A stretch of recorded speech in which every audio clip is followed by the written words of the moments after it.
This is the Pan-African Live Debate, your true Pan-African Parliament.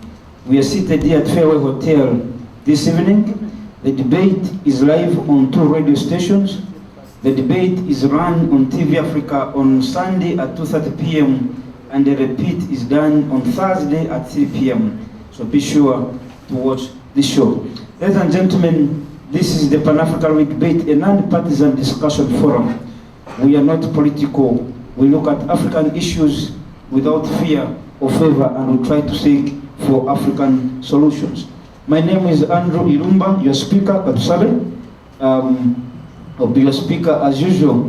And this evening we are going to tackle a very pertinent question. And I hope by the time we leave this place, each one of us will have understood his or her role in regard to what we're going to tackle.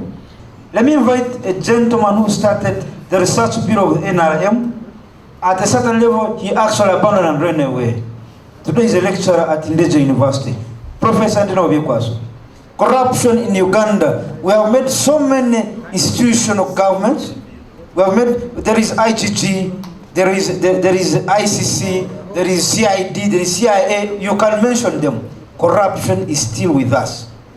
Do you think it's about that time we said we can no longer waste our money with these government institutions on corruption? We take that money rather to the society down. Yes, thank you, Comrade Irumba. Comrade means somebody you share the same interests and you are in the same trouble. That's why you are my comrade. Thank you. I want to inform the listeners and the viewers that I am a political economist by training and a Pan-Africanist and a revolutionary by conviction. I am here because of that. General Tumine, I used to admire him in his uniform. And what has happened today? Wait a minute. That is in 1986 when I was completing my studies in political science at Makerere University. They are the people who recruited me into NRM. They were speaking the language of the people. After which, they recruited me into the NRM. I went to Changwanzi. I lectured there for some time. I learned a lot, read a number of books. But I left and I went to the NRM Secretariat, where he said I sat down and did something. For your information, I must reveal this thing. Power of the people to influence decisions in Uganda died a long time ago. Because I was at the NRM Secretariat, we're supposed to influence policies, and I remember there was Dr. Suruma who wrote a document on economics and put it to the NEC. For NEC approved it, went to a State Minister of Finance, it was ignored by the bureaucrats who are promoting and executing the policies. I must say maybe it was not ignored. It was disregarded because it did not have what they wanted. By that time, of course, the government had been taken over by IMF and the World Bank. And I must emphasize even today, the government of Uganda is the government of IMF World Bank. I'm speaking it with annoyance. I have always said it, the government of Uganda is not the government of Uganda. It is the government of World Bank, which is dominated by USA-led imperialists. So you're saying the president of the Republic of Uganda is not for Uganda? Like most African presidents these days, I have said elsewhere, and I have said, I'm saying it today. Professor Andino Obiekwaso, corruption in Uganda, yes, let me come back. Should it be preserved of government institutions? No. Yes, I'm coming to that one. Point number one. I wanted to correct something. They say we are part of the government. Please, I know political science. That is what they call the state. The state has got 3 organs. There is the executive, there is the legislature, and there is the judiciary. Ideally, they said the government is the government of the people because you have got the parliament which you elect to represent your interests. As far as I'm concerned, the parliament that is there now is the government of usurpers, of the rich, representing its interests of the elites, not the interests of the people. Coming back to corruption. Corruption. I don't know. I do not find general having defined corruption. I believe I would like to give it a broader definition. Corruption would mean anything that you do that is not genuine, fraudulent of doing things, including implementing policies. Then I want to ask you, Ugandans, if you don't identify a problem correctly, then you will cure the symptoms and relieve the cause of the problem. And the crusade against corruption today is simply a crusade against symptoms rather than the cause of the problem. I have read enough about the world development. The policies which we are implementing were imposed on third world countries fraudulently by Decca Plan and the structural adjustments, and were adopted without genuine discussion in the Uganda. And up to now, there is a ploy, there is a conspiracy to eliminate the peasants under the so-called plan for modernization of agriculture. And then you are telling me, they tell you they are modernizing agriculture in the name of killing subsistence farming, when in actual fact they are planning to commit genocide, and you are telling me you fight corruption when we should not first fight corruption at the policy level. We have got what they call inherently cause of corruption. That is what they call capitalism. According to capitalism, they say greed for making as much profits as possible and accumulating as much wealth as possible without regulation promotes development. How do you stop corruption under such circumstances where they say that self-interest, self-seeking is responsible for promoting development? And they impose it as a creed on the third world countries. And then you start with them. Who is promoting corruption in the third world countries? It first starts with IMF World Bank by imposing policies on the third world countries or governments. Secondly, we want to go to these barbarians, these people who are greedy for money mongers. They bribe our government officials. Most of the corruption you see is not only by government at the local level. It starts at the government level. I have got some information. You find that if there is a policy on tobacco, then these companies from the Western world see committees dealing with that issue on tobacco. If we have got a policy on genetically modified organisms, then you get those companies from Western America, the champion of the devil, claiming to be the holy, more than the holy of anything. Then they bribe the committee so that the bill on GMOs is passed. Now, when you go to companies, you get those multinational corporations. They are the ones who promote corruption in the construction. So, to you, you look at corruption on the surface, but actually, corruption is inherent. I agree with the general. He started by saying that actually, corruption is everywhere. Promoted by extreme capitalism they call liberalism. For example, you go and look at the taxi drivers, whether in Kampala, whether in Ikulu. A taxi driver will tell you that I need only 2 passengers. When you go there, you will find that when actually fact the company is almost half empty.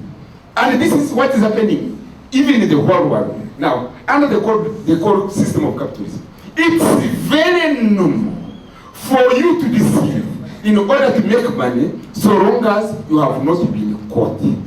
Can viewers attest to this? If somebody steals or even kills a person in broad daylight, is given an opportunity to defend himself. Under capitalism, it means to be smart.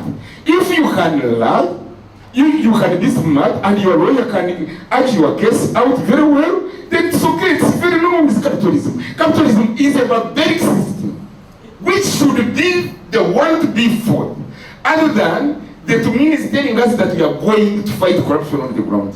Because without corruption, with the rich, they will use their money to kill the case. And this is what is happening. They will use their power of the money and influence, and you will never take a person to court. Actually, I said it on Radio 1. The people who go to court are simply unfortunate, because corruption is the order of the day today. To me, it's no longer even in news. I'm sorry, I'm not discouraging you, the young people, to fight for corruption, but I'm saying you become revolutionary and fight and remove the whole... What's the point you're raising, sir? Point of information. But you want to inform a professor? Let's begin with this. You start a second. I would like to inform the professor that we should not drive us away from what we are on right now, because we are trying to fight against corruption. That's the way forward. But we should not have that hunger. Probably he's talking with a lot of anger. Anger. Okay, fine. Let me talk also with a lot of anger. Yeah, thank you, comrade. We are in the same problem. This is a problem which is eating up Africa. It is eating up Africa. We are now living in Africa which doesn't even understand herself. You see the kind of Africa he's telling us. That is the truth. He's telling us the truth. First of all, in Uganda today, for example, the roads are being constructed, but the engineers come out very far away in the Indies. Eh? They come in here, they don't know the areas, they find they are the local what? The local leaders. In order to get the bids well done for them, they go in all those local offices so that they can bribe them and their bid is passed through well. That is corruption. It is coming up.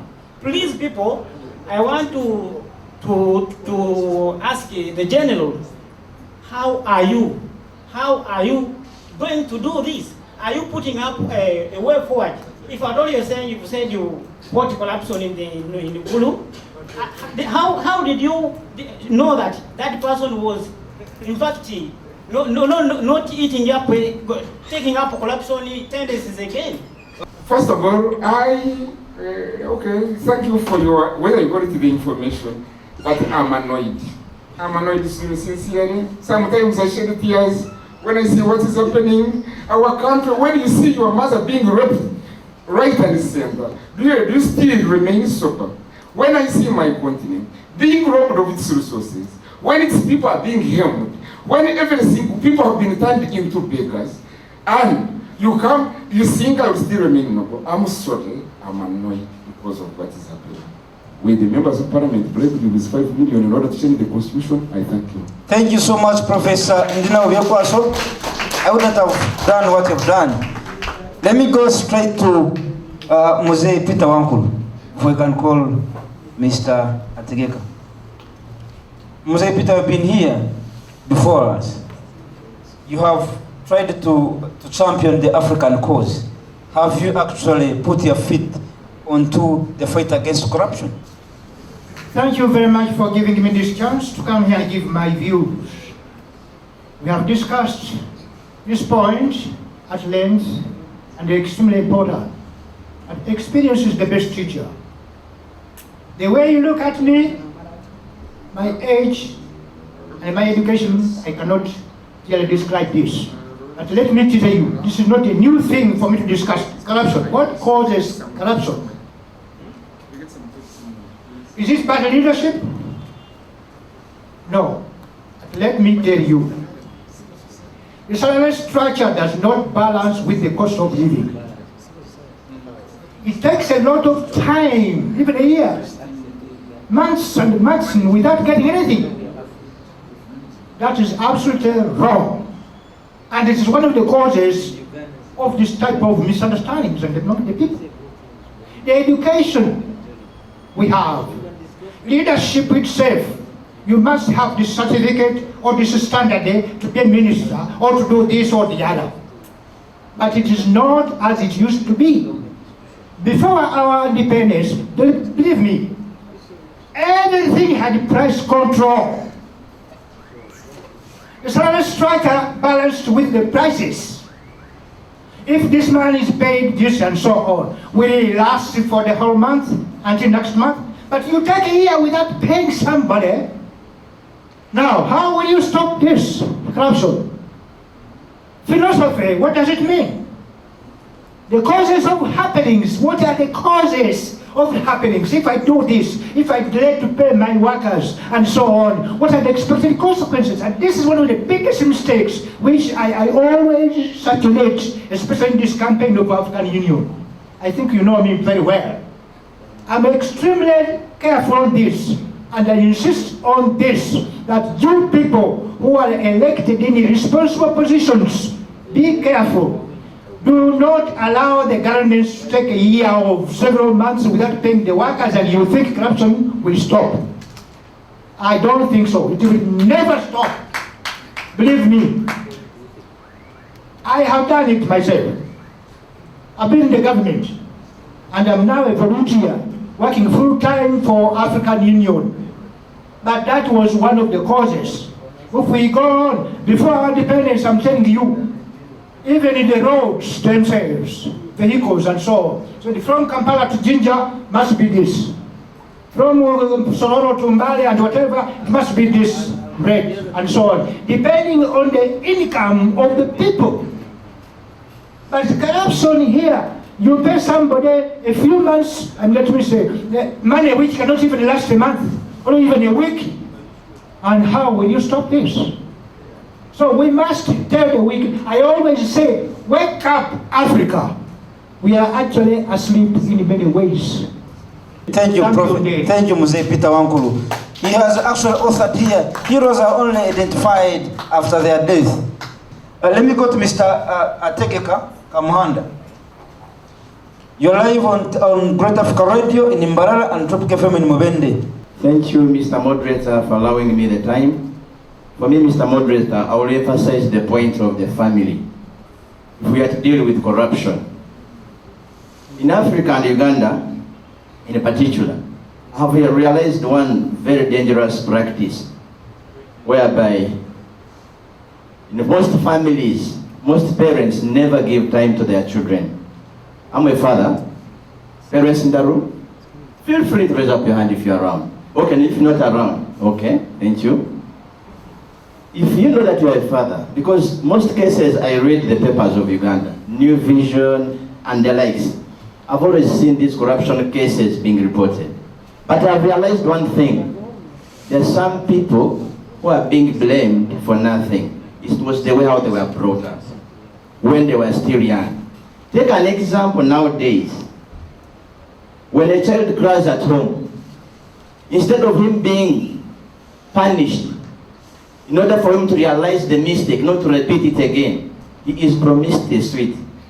He is promised something for him to be silenced down. And when you don't bring that thing, what you have promised him or her, trust me, the baby will not, or the boy or the girl will not stop crying until you provide. Now this is the girl or the boy who goes to school.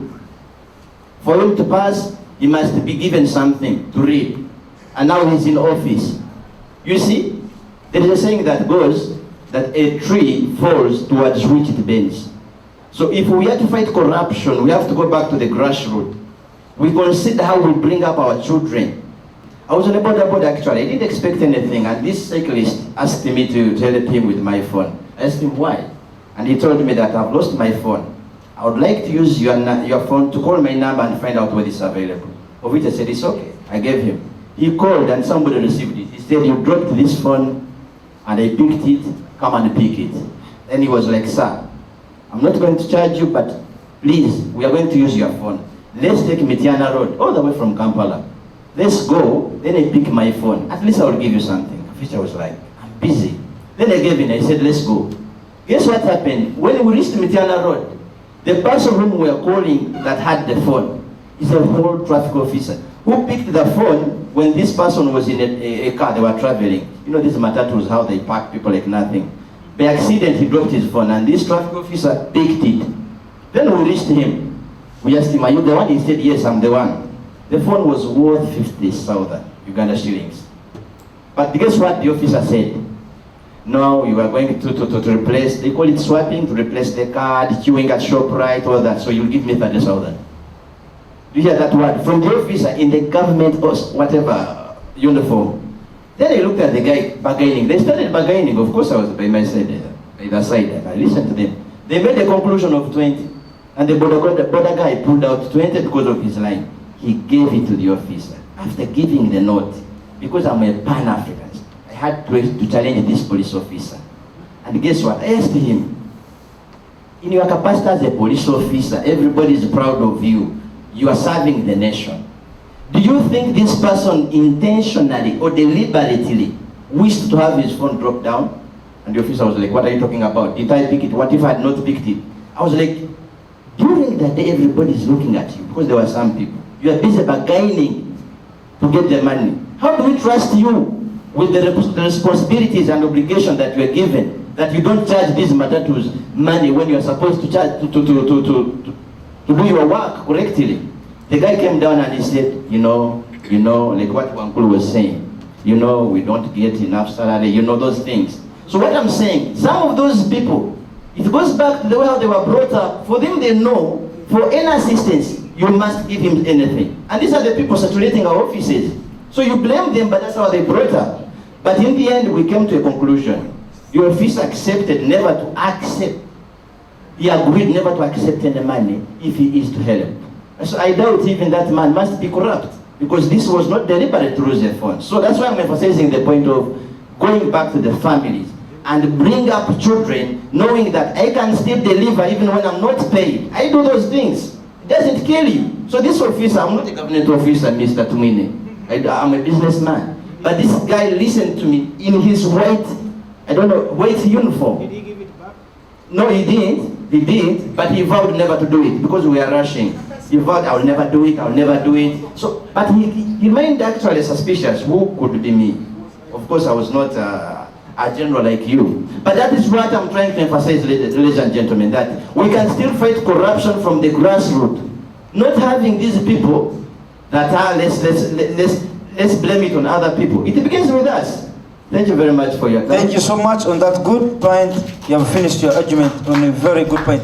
Let me have, really, we have been, all of us, discussing from the Ugandan perspective. I want to go far from Uganda. I've heard the South Sudanese, I've heard so many Ugandans. Let me cross over to Nigeria, where 2,000 girls have been abducted for the last 1 year. Mr. Justice Akirevu, take the mic. Justice Akirevu is from Nigeria and is studying at Cavendish University in Kampala. How is corruption handled in Nigeria? Thank you very much. Thank you very much, Rumba. I don't know. Sorry to say. You don't know how corruption is handled in your country? Yeah, I don't know. Sorry to say I don't know. Yeah, I go with this last speaker. He was talking something of families. And yes, it's true. If we need to fight corruption, we need to go back to the grassroots. You will see in a family setting where you have a father, mother, and children, the father or the mother will have a specific love for another child than the other. Yet, these children were brought up and born with these parents. Now, if this child grows up and discovers that my mother loves this fellow, my brother, more than me, of course, there will be corruption, there will be division in that family. There are so many examples, and I guess so one of us here will have an experience about what I'm talking about. But now, the question here is corruption only left in the hands of the government to tackle it? The answer is no. But if you still look at it deeply, there's a man in Nigeria called IBB, General Sani Abacha. Sorry, IBB, by Ibrahim Babangida, we call him Babangida. He was the head of state around 1986 or 88 thereabout.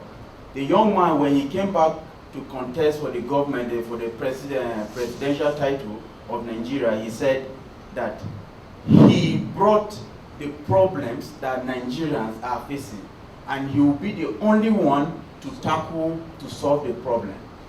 Now, if you brought the problem, I guess if you have been elected in power, nobody hates money. Of course, you might even look for another special way to eat the money the more and more. I love my father's speech. He made a very nice speech, and I wish he could extend that movement in Nigeria, and I will join him to fight corruption. I've always wished to fight corruption. But I will still pound on his statement where he said they forgave that magistrate. If a thief steals and the policeman arrests the thief, he will tell you, it's my first time of stealing. And he will tell you, please forgive me. Why is it that the policeman don't forgive that thief and say, now I've forgiven you, I've given you second chance? Sir, you are a general. I think you could have taken a drastic decision on that man, because from that man, you and I sitting here will see that this man is serious. You say leave him, you are not Jesus Christ. And yet, still you don't believe in Jesus Christ, as you said. And if you stay forgive him, that is how it will still continue more and more. So I am urging our youth, and I'm a youth, I'm a young man, I'm urging all of us to go back in one way or the other. We are corrupt. Let's try and strengthen how we behave and how we handle things in the society. Power is good, let me tell you. If you're a general in Nigeria, he can't come and sit here to listen, or come and sit here, come and stand here to speak to people like you. I have privilege to speak to him before the debate started. If you're a general in Nigeria, in fact, not even a general, a major in Nigeria, he can't even come and speak with you people. Why?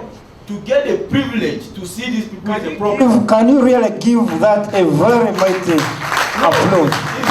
It's not a hand clap, because I wish Uganda could be like, Nigeria could be like Uganda. That's why I asked them to give a round of applause.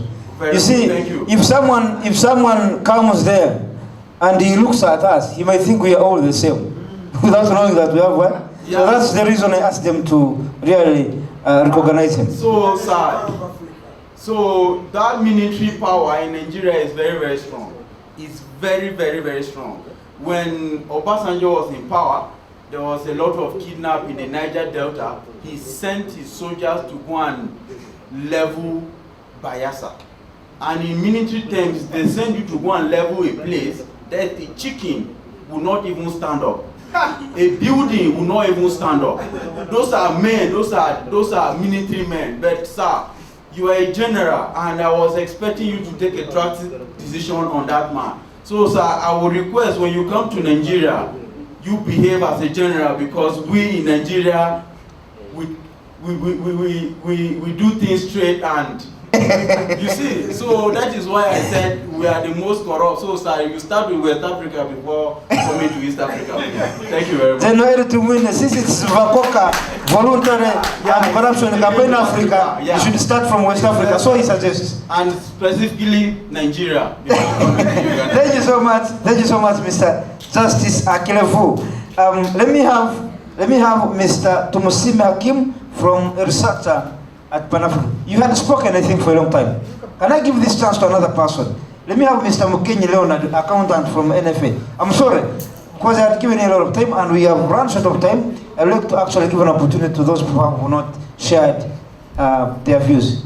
I will give you 2 minutes, because we need to bring General Tumino to wind up and then we close the debate. Okay, friends. You can have a closing shot. I'm very glad to give you this. Many people have talked about corruption. We thank you, Father, that you have briefed us about corruption. A number of people have talked about corruption, so I will not define corruption, but I just take a point to thank you very much. You have come up as a general with a very good idea. I dearly said my humble plea that I will join you from today as a volunteer. The secretary is there. She's going to take your name right now. Okay. As a matter of fact, that today what we are talking about today is a problem to the whole world. When I was coming, I was talking with a businessman in in just here in Benjamin Street. He was discussing with me that when you're in Saudi Arabia, when you're in Saudi Arabia, when you want to your passport to be worked upon, you see, you need to be corrupt. You need to corrupt these people. You see, even in the developed world, Saudi Arabia is a man, is a businessman, so there is corruption in every office. So in a way to avoid corruption, it is everyone's work to do. Everyone needs to do something for this disease to be fight against. So another thing is this goes to everyone here, that the problem we are having, the problem we have, corruption. We should not bring in politics as in a way of fighting corruption. We should not bring in the religion as in a way of fighting corruption. If you see a priest, a pastor, doing all that evil, you see, don't judge him as a pastor. He's a layman. If you get a chance to access him, try to brief him about the negative thing he's doing. So many people have done evils. So let us be, as I've loved my fellow colleague, the man from, is it Toro? Toro. He has to talk about a family way of solving this problem. It's a problem we as Africans. Let us be the role model, because we are blessed Africans. Thank you so much. Thank you so much. I hope that was a cutting short. Yes. Thank you so much. Let me have Mr. Musekura Kennedy, a researcher. Is he around? Mr. Musekura Kennedy. He's not around. Okay. I will give 2 opportunities to, if you're in the audience and you feel you have a burning thing that you'd like to discuss, you have a burning point. It's really burning. I will start. Okay, let me start with the Secretary General. That is our Secretary General of the party of the debate, the Pan-African level debate, Mr. Wembabazi Geoffrey, and he is at LDC. He's also a minister, cabinet minister for, is it cabinet minister for affairs? Cabinet affairs minister at LDC. In your first year, LDC. Okay. Thank you so much for coming and for participating in this debate. I honorably thank our General Eddie Tumwine, our Papa in the house, and Papa Peter Wankulu, Mzee Peter Wankulu, thanks for all the Pan-Africanism you're promoting. Thank you everyone who is here. My name is Wembabazi Mujisha. The other name, Geoffrey, is, I just found myself with another name I did. So, yeah, that is a tag, a white tag of colonialism we have now. I liked whatever I've been recording some things there with some other person's phone. I loved everything that was being discussed here. And one thing, the truth is that we here, you the poor person, you don't have power. You should know that. Whom will you report to? The general discussed about one good thing, about the courage and confidence these people had in themselves to go and confront the magistrate. We've tried that, but without a general.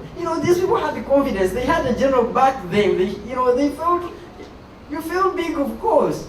You do the Sasa thing, Sasa, knowing that when we don't go to this conclusion, you will face a trap. Of course, we have the power behind us. So here I'm saying that it's always written in books, in the Constitution of the Republic of Uganda, that you have the power. The power belongs to the people, Article 1. But the truth is, the power belongs to those who wrote those things you read there in the Constitution, that the power belongs to the people. Now we should rise up. But how would you do that? Make a close connection with the generals. Try that. That's the only way you can get closer to power, closer to influencing decisions. Thank you so much. I remain Wembabazi Mujisha. Thank you so much. Where do I go? Let me give him 1 minute. Yes, use 1 minute, General Tumwine would like to leave. I'm sorry I may not take all of you. Use 1 minute, kindly, sir. Thank you all viewers out there and the listeners. I would like to inform you that, first of all, I'm Benjamin Emuk from CMI, Ukraine Media Institute. Corruption is no longer corruption. It has escalated to another different level, which is called broad day robbery. And if you have to disagree with me, you give your reasons. That's why, I don't know, maybe I'll need to join maybe this move of Vakoka. Vakoka. So that to be actually, so that I can also be changed. Because they always say that only the wisest and the stupidest of men never change. Maybe I belong there, maybe I'm the stupidest. Thank you.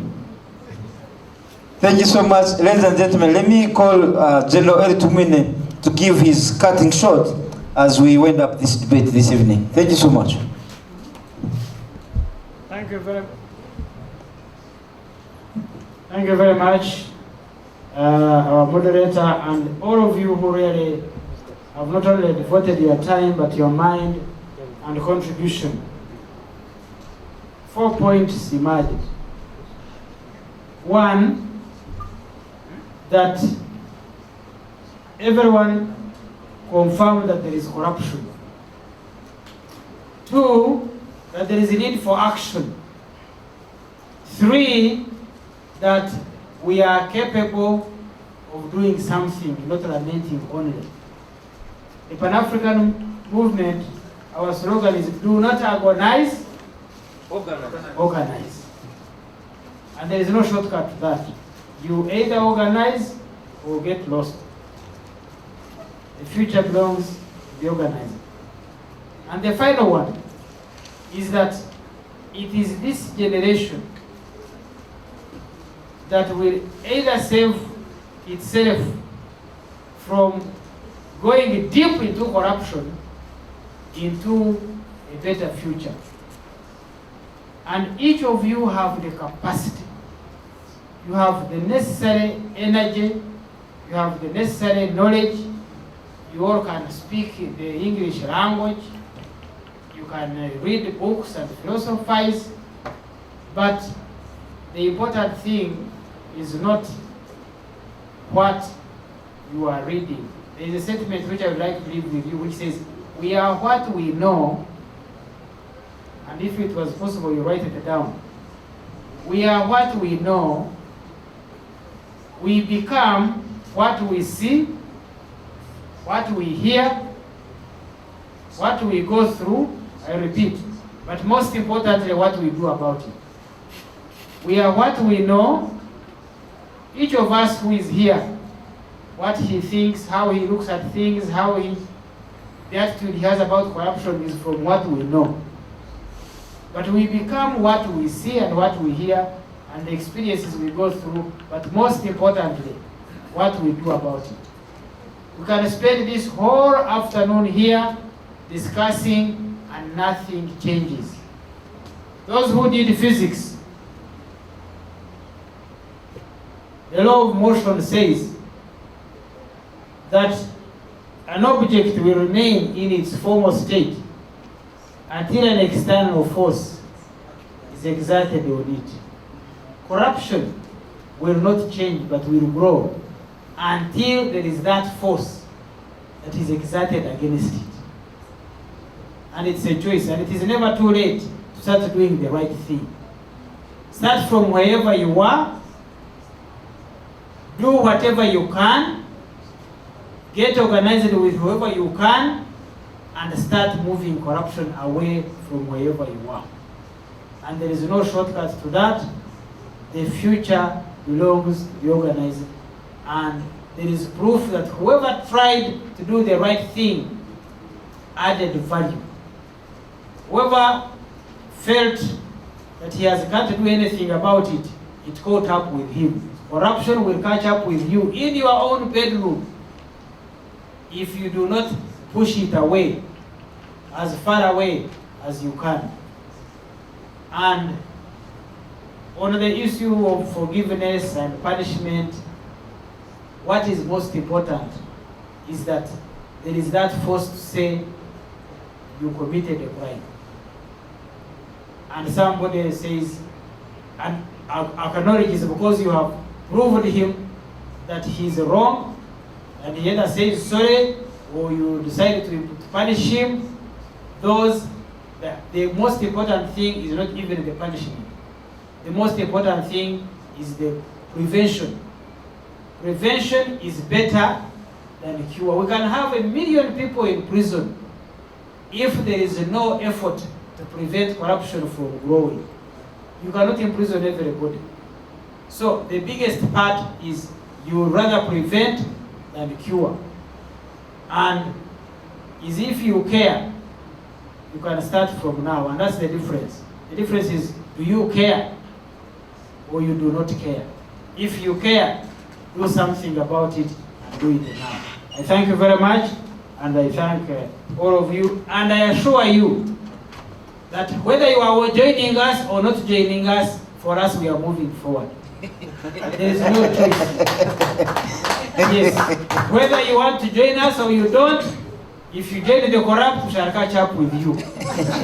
And to join us, I have given the email of our syllabus. I have sent it to Mr. Irumba on his email. He should send it to all of you. And we always meet every Wednesday on 2nd Street Industrial Area next to Saturday at the Creation Center. Every Wednesday evening, and we continue these discussions about corruption. And you are welcome, or you can contact Patience. She can give you her phone. And for those who would like to join Wakoka, you rather join than be found corrupt. I thank you. Thank you so much, General Eri Tumwine. I have no amount of words I can use to thank you. And when he says whether you join or not, we shall continue, he means it. He joined. Remember, they entered the bush, 17 people. How many men were in Uganda? 17 only men entered the bush. And he shot the first, he released the first bullet.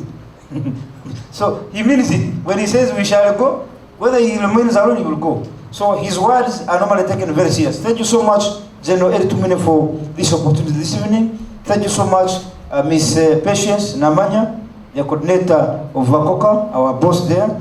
Thank you so much, gentlemen who were in the audience there, and ladies who were in our audience, live here at Fairway Hotel. And thank you so much, all of you who came here at Fairway Hotel. Thank you so much, Mr. Rogers Atukunda, the editor of the www.theinsider.ug, an online website, who have been doing the live updates there. Thank you so much, Mr. Nixon Segawa, the gentleman who have been doing the live updates on www.simplereports.com. Thank you so much, my other supporters, Crown Media Limited, who send for us the SMSs that do remind us of these debates. Thank you so much, Naomi Water, the mother of purity, for giving us this water. My special appreciation to TV Africa, Channel 45, and Fairway Hotel for hosting us here. My producer in Imbarara, Mr. Barnabas, thank you so much. My producer in Mubende, Mr. Mbate Kama, thank you so much. Mr. Baguma, our TV producer here, thank you so much. Ladies and gentlemen, this has been the Pan-Africa Live Debate here at Fairway Hotel this evening. I say now, please organize, not agonize. Thank you.